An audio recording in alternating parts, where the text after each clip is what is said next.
Conte par Charles Perrault, lu par Équilivre, livre audio.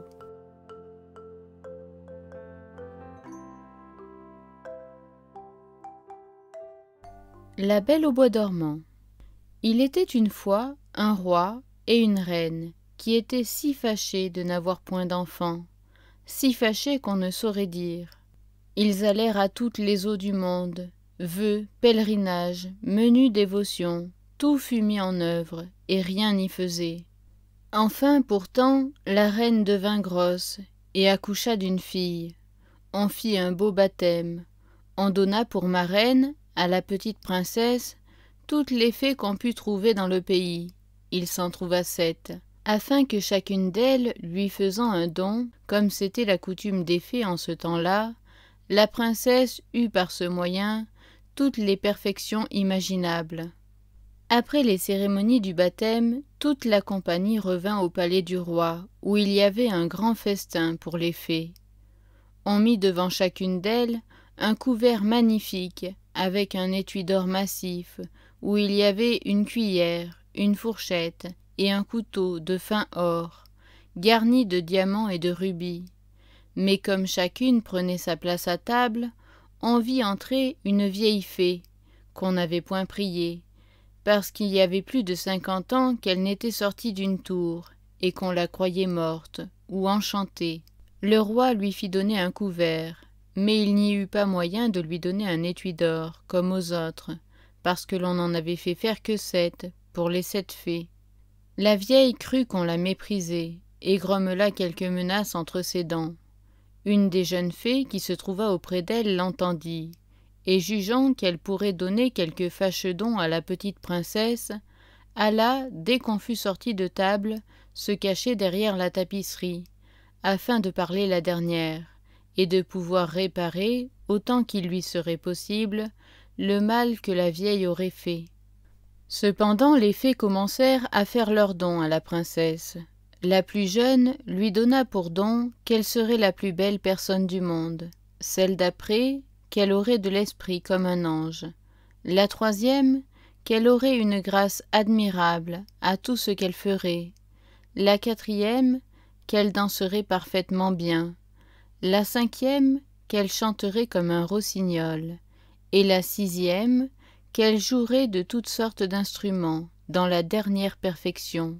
Le rang de la vieille fée étant venu, elle dit, en branlant la tête encore plus de dépit que de vieillesse, que la princesse se percerait la main d'un fuseau et qu'elle en mourrait.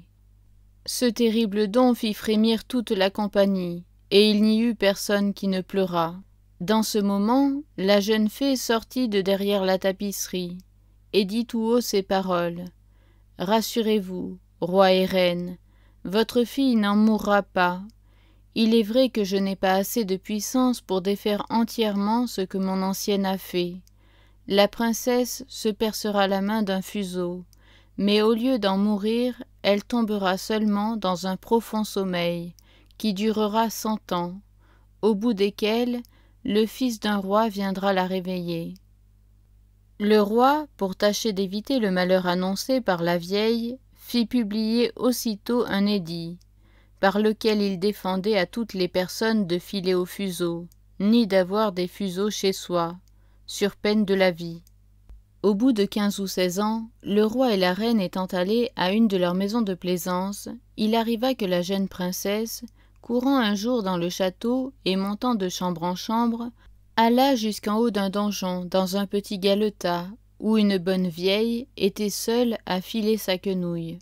Cette bonne femme n'avait point ouï parler des défenses que le roi avait faites de filer au fuseau. « Que faites-vous là, ma bonne femme ?» dit la princesse. « Je file, ma belle enfant, » lui répondit la vieille qui ne la connaissait pas. « Ah, que cela est joli, reprit la princesse. Comment faites-vous? Donnez-moi, que je vois si j'en ferai bien autant. » Elle n'eut pas plutôt pris le fuseau que, comme elle était fort vive, un peu étourdie, et que d'ailleurs l'arrêt des fées l'ordonnait ainsi, elle s'en perça la main et tomba évanouie. La bonne vieille, bien embarrassée, crie au secours. On vient de tous côtés, on jette de l'eau au visage de la princesse, on la délace, on lui frappe dans les mains, on lui frotte les tempes avec de l'eau de la reine de Hongrie, mais rien ne la faisait revenir. Alors le roi, qui était monté au bruit, se souvint de la prédiction des fées, et jugeant bien qu'il fallait que cela arrivât puisque les fées l'avaient dit, fit mettre la princesse dans le plus bel appartement du palais, sur un lit en broderie d'or et d'argent. On eût dit un ange, tant elle était belle, car son évanouissement n'avait pas ôté les couleurs vives de son teint. Ses joues étaient incarnates, et ses lèvres comme du corail. Elle avait seulement les yeux fermés, mais on l'entendait respirer doucement, ce qui faisait voir qu'elle n'était pas morte. Le roi ordonna qu'on la laissât dormir en repos, jusqu'à ce que son heure de se réveiller fût venue. La bonne fée, qui lui avait sauvé la vie, en la condamnant à dormir 100 ans, était dans le royaume de Mataquin, à 12 000 lieues de là, lorsque l'accident arriva à la princesse. Mais elle en fut avertie en un instant, par un petit nain, qui avait des bottes de 7 lieues. C'étaient des bottes avec lesquelles on faisait 7 lieues d'une seule enjambée. La fée partit aussitôt, et on la vit, au bout d'une heure, arriver dans un chariot tout de feu, traîné par des dragons. Le roi alla lui présenter la main à la descente du chariot. Elle approuva tout ce qu'il avait fait, mais comme elle était grandement prévoyante, elle pensa que quand la princesse viendrait à se réveiller, elle serait bien embarrassée toute seule dans ce vieux château. Voici ce qu'elle fit. Elle toucha de sa baguette tout ce qui était dans ce château, hors le roi et la reine. Gouvernante, fille d'honneur, femme de chambre, gentilhomme, officier, maître d'hôtel, cuisinier, marmiton, galopin, garde, suisse, page, valet de pied. Elle toucha aussi tous les chevaux qui étaient dans les écuries, avec les palefreniers, et les gros matins de basse-cour, et la petite Pouffe, petite chienne de la princesse qui était auprès d'elle sur son lit. Dès qu'elle les eut touchés, ils s'endormirent tous, pour ne se réveiller qu'en même temps que leur maîtresse, afin d'être tout prêts à la servir quand elle en aurait besoin. Les broches même qui étaient au feu, toutes pleines de perdrix et de faisans, s'endormirent, et le feu aussi. Tout cela se fit en un moment. Les fées n'étaient pas longues à leur besogne. Alors le roi et la reine, après avoir baisé leur chère enfant sans qu'elle s'éveillât, sortirent du château, et firent publier des défenses à qui que ce soit d'en approcher. Ces défenses n'étaient pas nécessaires, car il crut dans un quart d'heure, tout autour du parc, une si grande quantité de grands arbres et de petits, de ronces et d'épines entrelacées les unes dans les autres, que bête ni homme n'aurait pu passer, en sorte qu'on ne voyait plus que le haut des tours du château. Encore n'était-ce que de bien loin. On ne douta point que la fée n'eût fait là encore un tour de son métier, afin que la princesse, pendant qu'elle dormirait, n'eût rien à craindre des curieux. Au bout de 100 ans, le fils du roi qui régnait alors, et qui était d'une autre famille que la princesse endormie, étant allé à la chasse de ce côté-là, demanda ce que c'était que les tours qu'il voyait au-dessus d'un grand bois fort épais. Chacun lui répondit selon qu'il avait ouï parler. Les uns disaient que c'était un vieux château, où il revenait des esprits. Les autres, que tous les sorciers de la contrée y faisaient leur sabbat. La plus commune opinion était qu'un ogre y demeurait, et que là il emportait tous les enfants qu'il pouvait attraper, pour les pouvoir manger à son aise, et sans qu'on pût le suivre, ayant seul le pouvoir de se faire un passage au travers du bois. Le prince ne savait qu'en croire, lorsqu'un vieux paysan prit la parole et lui dit « Mon prince, il y a plus de 50 ans que j'ai ouï dire à mon père qu'il y avait dans ce château une princesse, la plus belle du monde, et qu'elle y devait dormir 100 ans, et qu'elle serait réveillée par le fils d'un roi, à qui elle était réservée. » Le jeune prince, à ce discours, se sentit tout de feu. Il crut, sans balancer, qu'il mettrait fin à une si belle aventure, et poussé par l'amour et par la gloire, il résolut de voir sur-le-champ ce qui en était.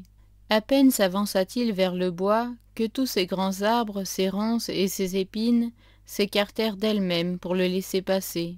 Il marcha vers le château qu'il voyait au bout d'une grande avenue, où il entra.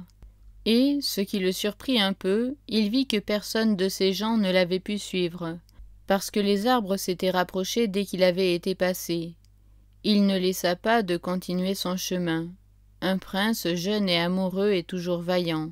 Il entra dans une grande avant-cour, où tout ce qu'il vit d'abord était capable de le glacer de crainte. C'était un silence affreux. L'image de la mort s'y présentait partout, et ce n'étaient que des corps étendus, d'hommes et d'animaux qui paraissaient morts. Il reconnut pourtant bien, au nez bourgeonné et à la face vermeille des Suisses, qu'ils n'étaient qu'endormis, et leur tasse, où il y avait encore quelques gouttes de vin, montrait assez qu'ils s'étaient endormis en buvant. Il passe une grande cour pavée de marbre, il monte l'escalier, il entre dans la salle des gardes, qui était rangée en haie, la carabine sur l'épaule, et ronflant de leur mieux. Il traverse plusieurs chambres, pleines de gentilshommes et de dames, dormant tous, les uns debout, les autres assis. Il entre dans une chambre toute dorée, et il voit sur un lit, dont les rideaux étaient ouverts de tous côtés, le plus beau spectacle qu'il eût jamais vu, une princesse qui paraissait avoir 15 ou 16 ans, et dont l'éclat resplendissant avait quelque chose de lumineux et de divin. Il s'approcha en tremblant et en admirant, et se mit à genoux auprès d'elle. Alors, comme la fin de l'enchantement était venue, la princesse s'éveilla, et le regardant avec des yeux plus tendres qu'une première vue ne semblait le permettre, « Est-ce vous, mon prince ?» lui dit-elle. « Vous vous êtes bien fait attendre. » Le prince, charmé de ces paroles, et plus encore de la manière dont elles étaient dites, ne savait comment lui témoigner sa joie et sa reconnaissance. Il l'assura qu'il l'aimait plus que lui-même. Ses discours furent mal rangés. Ils en plurent davantage. Peu d'éloquence, beaucoup d'amour. Il était plus embarrassé qu'elle, et l'on ne doit pas s'en étonner. Elle avait eu le temps de songer à ce qu'elle aurait à lui dire. Car il y a, en apparence, l'histoire n'en dit pourtant rien, que la bonne fée, pendant un si long sommeil, lui avait procuré le plaisir des songes agréables. Enfin, il y avait 4 heures qu'ils se parlaient, et ils ne s'étaient pas encore dit la moitié des choses qu'ils avaient à se dire. Cependant, tout le palais s'était réveillé avec la princesse, chacun songeait à faire sa charge, et comme ils n'étaient pas tous amoureux, ils mouraient de faim. La dame d'honneur, pressée comme les autres, s'impatienta et dit tout haut à la princesse que la viande était servie. Le prince aida la princesse à se lever. Elle était tout habillée et fort magnifiquement. Mais il se garda bien de lui dire qu'elle était habillée comme ma mère grand et qu'elle avait un collet monté. Elle n'en était pas moins belle. Ils passèrent dans un salon de miroirs et y soupèrent, servis par les officiers de la princesse. Les violons et les hautbois jouèrent de vieilles pièces, mais excellentes, quoiqu'il y eût près de 100 ans qu'on ne les joua plus. Et après souper, sans perdre de temps, le grand aumônier les maria dans la chapelle du château, et la dame d'honneur leur tira le rideau. Ils dormirent peu.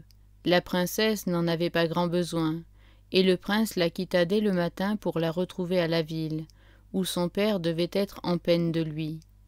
Le prince lui dit qu'en chassant, il s'était perdu dans la forêt, et qu'il avait couché dans la hutte d'un charbonnier, qui lui avait fait manger du pain noir et du fromage. Le roi, son père, qui était un bonhomme, le crut, mais sa mère n'en fut pas bien persuadée, et voyant qu'il allait presque tous les jours à la chasse, et qu'il avait toujours une raison en main pour s'excuser quand il avait couché 2 ou 3 nuits dehors, elle ne douta plus qu'il n'eût quelque amourette, car il vécut avec la princesse plus de 2 ans entiers, et en eut 2 enfants, dont le premier, qui fut une fille, fut nommé l'Aurore, et le second un fils, qu'on nomma le Jour, parce qu'il paraissait encore plus beau que sa sœur. La reine dit plusieurs fois à son fils pour le faire expliquer qu'il fallait se contenter dans la vie, mais il n'osa jamais se fier à elle de son secret. Il la craignait, quoiqu'il l'aimât, car elle était de race ogresse, et le roi ne l'avait épousée qu'à cause de ses grands biens. On disait même tout bas à la cour qu'elle avait les inclinaisons des ogres, et qu'en voyant passer de petits enfants, elle avait toutes les peines du monde à se retenir de se jeter sur eux. Ainsi le prince ne voulut jamais rien dire. Mais quand le roi fut mort, ce qui arriva au bout de 2 ans, et qu'il se vit le maître, il déclara publiquement son mariage, et alla en grande cérémonie quérir la reine, sa femme, dans son château. On lui fit une entrée magnifique dans la ville capitale, où elle entra au milieu de ses 2 enfants. Quelque temps après, le roi alla faire la guerre à l'empereur Cantalabute, son voisin. Il laissa la régence du royaume à la reine, sa mère, et lui recommanda fort sa femme et ses enfants. Il devait être à la guerre tout l'été, et dès qu'il fut parti, la reine-mère envoya sa bru et ses enfants à une maison de campagne dans les bois, pour pouvoir plus aisément assouvir son horrible envie. Elle y alla quelques jours après, et dit un soir à son maître d'hôtel : « Je veux manger demain à mon dîner la petite Aurore. »« Ah, madame, dit le maître d'hôtel. »« Je le veux, dit la reine. » Et elle le dit d'un ton d'ogresse qui a envie de manger de la chair fraîche.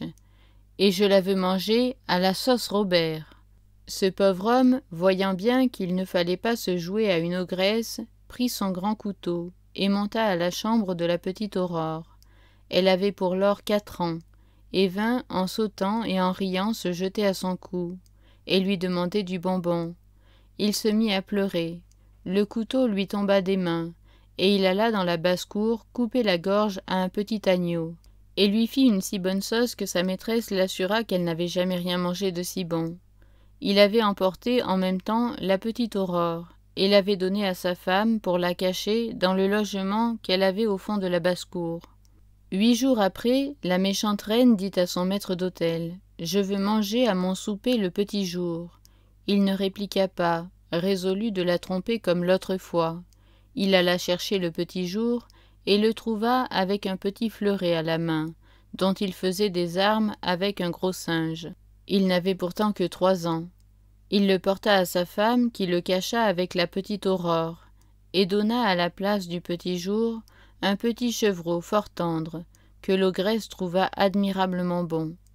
Cela était fort bien allé jusque-là, mais un soir cette méchante reine dit au maître d'hôtel : « Je veux manger la reine à la même sauce que ses enfants. » Ce fut alors que le pauvre maître d'hôtel désespéra de la pouvoir encore tromper. La jeune reine avait 20 ans passés, sans compter les 100 ans qu'elle avait dormi.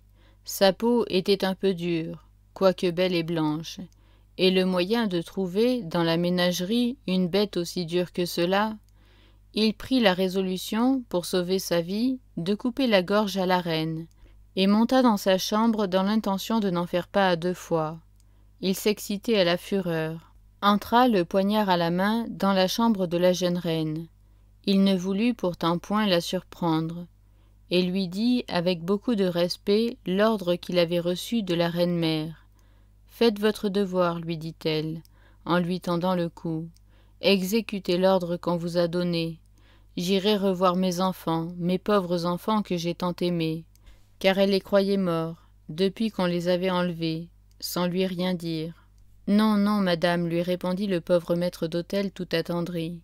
Vous ne mourrez point, et vous ne laisserez pas d'aller revoir vos enfants, mais ce sera chez moi où je les ai cachés, et je tromperai encore la reine, en lui faisant manger une jeune biche, en votre place. » Il la mena aussitôt à sa chambre, où, la laissant embrasser ses enfants et pleurer avec eux, il alla accommoder une biche, que la reine mangea à son souper avec le même appétit que si c'eût été la jeune reine. Elle était bien contente de sa cruauté, et elle se préparait à dire au roi, à son retour, que les loups enragés avaient mangé la reine, sa femme, et ses 2 enfants. Un soir, qu'elle rôdait à son ordinaire dans les cours et les basses-cours du château pour y halener quelques viandes fraîches, elle entendit dans une salle le petit jour qui pleurait parce que la reine, sa mère, le voulait faire fouetter à cause qu'il avait été méchant, et elle entendit aussi la petite Aurore qui demandait pardon pour son frère. L'ogresse reconnut la voix de la reine et de ses enfants, et furieuse d'avoir été trompée, elle commanda dès le lendemain matin, avec une voix épouvantable qui faisait trembler tout le monde, qu'on apportât au milieu de la cour une grande cuve, qu'elle fit remplir de vipères, de crapauds, de couleuvres et de serpents, pour y faire jeter la reine et ses enfants, le maître d'hôtel, sa femme et sa servante.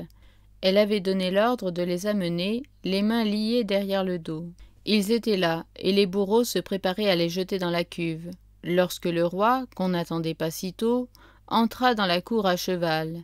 Il était venu en poste, et demanda, tout étonné, ce que voulait dire cet horrible spectacle. Personne n'osait l'en instruire, quand l'ogresse, enragée de voir ce qu'elle voyait, se jeta d'elle-même la tête la première dans la cuve, et fut dévorée en un instant par les vilaines bêtes qu'elle y avait fait mettre. Le roi ne laissa pas d'en être fâché, elle était sa mère, mais il s'en consola bientôt avec sa belle femme et ses enfants. Moralité. Attendre quelque temps pour avoir un époux, riche, bien fait, galant et doux. La chose est assez naturelle, mais l'attendre 100 ans et toujours en dormant, on ne trouve plus de femelle qui dormit si tranquillement. La fable semble encore vouloir nous faire entendre que souvent de l'hymen les agréables nœuds, pour être différés, n'en sont pas moins heureux, et qu'on ne perd rien pour attendre. Mais le sexe avec tant d'ardeur aspire à la foi conjugale que je n'ai pas la force ni le cœur de lui prêcher cette morale.